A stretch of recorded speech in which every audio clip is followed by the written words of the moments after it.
Hello friends, welcome to our channel. நாம் இன்றைக்கி பார்க்க போகிறது ஒரு சின்ன குறிப்பு தான். ரொம்ப பெருசெல்லாம் கிடையாது. பட் உங்களுக்கு டைம் சேவ் ஆகும், ஒர்க்கு மிச்சமாகும். ஸோ அந்த மாதிரி ரிலேட்டடாக ஒரு வேலை தான் நான் சொல்ல போகிறேன். இந்த குறிப்பு ஆல்ரெடி தெரிஞ்சிருந்துச்சுன்னா, இதை நீங்கள் ஒரு வேலை கேட்டு உங்களுக்கு தெரிஞ்சிருச்சுன்னா தயவுசெய்து எனக்கு தெரியும்னு சொல்லி கமெண்ட் போடாதீங்க. ப்ளீஸ் உங்களுக்கு தெரிஞ்சுன்னா நீங்கள் தயவுசெய்து ஒதுங்கி போங்க. இப்போ நான் என்ன குறிப்புன்னு சொல்கிறேன். இப்போ நீங்கள் பருப்பு வேக வைக்கிறீங்களா, இன்றைக்கி இப்போ சாம்பார் வைக்கிறோம், மதியத்துக்கு சாம்பார் வைக்கிறோம். 1 டம்ளர் அளவு பருப்பு வேக போடுற இடத்துல நீங்கள் ஒரு 1.25 டம்ளர் அளவு பருப்பு வேக போடுங்க. சேர்த்தே வேக போட்டுக்கோங்க. ஏன்னா நெக்ஸ்ட் டே நம்ம கட்டாயம் சாம்பார் வைக்க மாட்டோம்.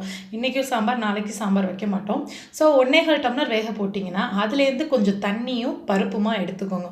நம்ம அந்த 1/4 டம்ளர் எக்ஸ்ட்ரா போட்ட அளவை நீங்கள் எடுத்துருங்க. எடுத்து அதை நீங்கள் ஃப்ரிட்ஜில் ஸ்டோர் பண்ணி வச்சிங்கன்னா நெக்ஸ்ட் டே அந்த தண்ணியில் பருப்பு தண்ணியில் ரசம் வைக்கலாம். அது எல்லாத்துக்குமே தெரிஞ்சது தான். உங்களுக்கு பருப்பு தண்ணி ரசத்துக்கு எப்படியும் பருப்பு ரசம் அந்த மாதிரி வச்சோம்னா அதுக்கு ஒரு கூட்டு வைக்கணும். இந்த பருப்பை நம்ம அந்த கூட்டுக்கும் யூஸ் பண்ணிக்கலாம். இல்லை உங்களுக்கு நெக்ஸ்ட் டே பருப்பு ரசம் அந்த மாதிரி எதுவும் வைக்கலை, டிஃபன் சாம்பார் செய்ய போகிறோம் அப்படின்னா இந்த கொஞ்சோண்டு பருப்பு, ஏன்னா மார்னிங் சாம்பாருக்கு கொஞ்சம் பருப்பு தான் யூஸ்வலாக யூஸ் பண்ணுவோம். ஸோ உங்களுக்கு இந்த கொஞ்சம் பருப்பு யூஸ் ஆகும். இது எதுக்காக நான் இந்த வீடியோ போட்டிருக்கேன்னா, உங்களுக்கு இப்போது ஸ்கூலுக்கு கிளம்புற அர்ஜென்ட்டில் டெய்லியும் பருப்பை வேக வச்சுட்டு அந்த வேலை அந்த மாதிரி பார்த்துட்டு இருக்கிறதோட கொஞ்சோட ஃப்ரிட்ஜில் பருப்பு இருந்துச்சுன்னா ரொம்பவே யூஸ்ஃபுல்லாக இருக்கும். நெக்ஸ்ட் டே உங்களுக்கு எடுக்கிறப்ப என்ன சொல்கிறது, ஒரு பெரிய வேலை மிச்சமாகிற மாதிரி இருக்கும்.